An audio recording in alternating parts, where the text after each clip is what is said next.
From flying through volcanic ash cloud to getting sucked out of the aircraft, here are the 6 worst things that can happen while piloting a plane. Today's video was requested by Carrie Ann. If you have any other topics you'd like to learn about, subscribe and let us know in the comments section below.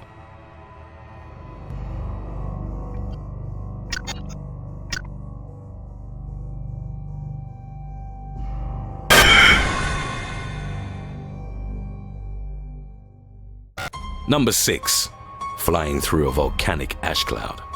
On June the 24th, 1982, British Airways Flight 9 from Heathrow to Auckland was flying over Jakarta when the Boeing 747 lost power in all 4 of its engines.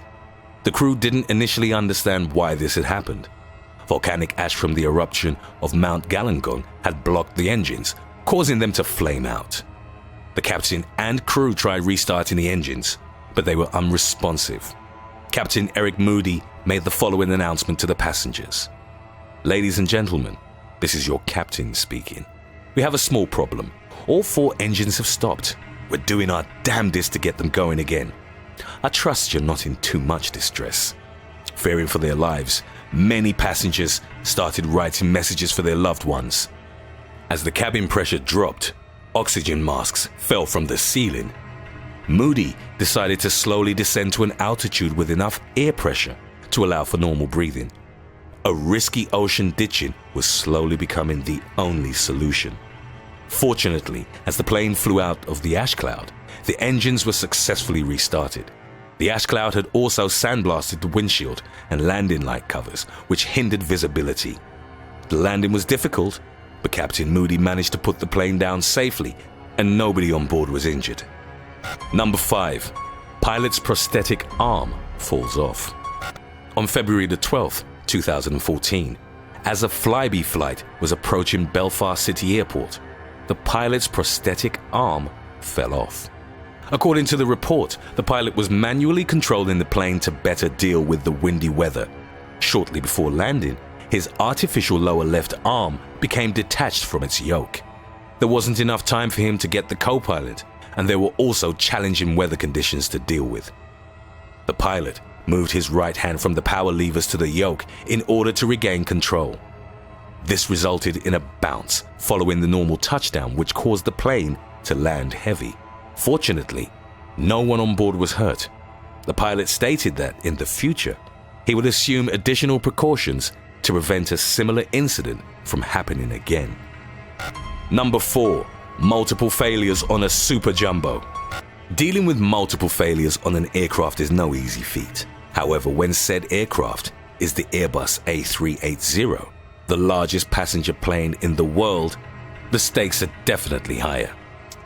On November the 4th, 2010, Qantas Flight 32 suffered an uncontained engine failure around 4 minutes after it took off from Singapore's Changi Airport. The Airbus's engine number 2 exploded, sending pieces of metal at the Indonesian village below. As the engine disintegrated, it caused further damage to the landing gear, fuel system, wing, flight controls, and controls for engine number 1. Fortunately for the 466 passengers on board, the plane was captained by Richard Champion de Crespigny. Even though the flight control panel was flashing multiple alerts, Champion de Crespigny kept his composure throughout the incident and focused on the aspects that kept the double-decker functional. There were 5 other pilots in the cockpit at the time, and they assisted the captain as he concentrated on flying and managing the plane. Champion de Crespigny also reassured the passengers and provided constant updates. 2 hours after takeoff, the plane returned to Changi Airport and no one on board was hurt. It was the first aviation incident for the Airbus A380. For his role in preventing what could have been a catastrophic event, Champion de Crespigny was hailed as a hero and subsequently appointed a member of the Order of Australia. Number 3. Running out of fuel. Due to a combination of company failures, human errors, and confusion over unit measurements, Air Canada Flight 143 took off from Montreal on July the 23rd, 1983 with insufficient fuel. This went unnoticed as the initial fuel load had been incorrectly introduced by the ground crew and subsequently approved by the flight crew. The fuel had been calculated in pounds, but it should have been calculated in kilograms. The plane was loaded with only half the fuel it needed. As it was cruising over Red Lake, Ontario, at approximately 41,000 feet, the 767 lost all power and most of the flight control instruments went blank. Flying a plane that had lost all its engines hadn't been covered in training, so the pilot and crew were confronted with a new and frightening situation. Fortunately, Captain Robert Pearson was an experienced glider pilot and accustomed to techniques not normally used on commercial flights. The pilots rerouted the plane to RCAF Station Gimli, a former Air Force base. What they didn't know was that the base had been converted to a racetrack complex. Part of the decommissioned runway was used to stage a race at the time. The plane didn't have any power, so the pilots used a gravity drop to release the landing gear. The landing itself was hard and fast. Pearson had to brake so hard that 2 of the airplane's tires were blown out. The plane's nose fell off and scraped along the ground. A small fire broke out in the nose area, which the racers and course workers put out. In the end, there were no serious injuries among the 61 passengers. Pearson and his crew were commended for controlling the plane under such grave circumstances. The plane involved in the incident would be known as the Gimli Glider. Number 2. Forced water landing. Even with several safety measures put in place, landing on water is extremely dangerous and can have catastrophic consequences. This is why the efforts of leading pilot Chesley Sully Sullenberger and co-pilot Jeffrey B. Skiles have been hailed as the leading force behind what's known as the Miracle on the Hudson. It has been described as the most successful water landing or ditching in history. It took place on January the 15th, 2009. Shortly after it took off from New York's LaGuardia Airport, US Airways Flight 1549 hit a flock of Canadian geese. This resulted in the plane completely losing engine power. The pilots issued a mayday call and established contact with air traffic controllers from nearby airports. Sullenberger concluded that without any engine power, they wouldn't be able to return to LaGuardia nor safely reach Teterboro Airport in New Jersey. After the plane was given permission from Teterboro, Sullenberger responded, "We can't do it. We're going to be in the Hudson." Over the cabin address system, Sullenberger told the passengers to brace for impact. The 2 pilots then glided the plane to an unpowered water landing in the Hudson River, off Midtown Manhattan. Rescue boats converged to the location of the plane, and all of the 155 passengers were saved. Sullenberger, Skiles, and the flight attendants were all hailed as heroes.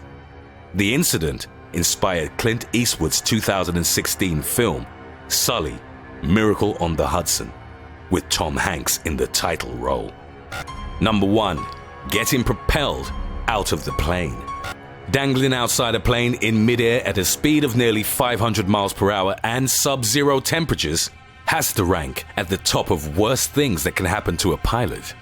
On June the 10th, 1990, British Airways Flight 5390 was heading to Spain from Birmingham with 81 passengers on board. About 20 minutes into the flight, with the plane already at an altitude of around 17,000 feet, passengers were startled by a loud bang that came from the cockpit. An improperly installed windscreen panel had broken away from the captain's side of the flight deck.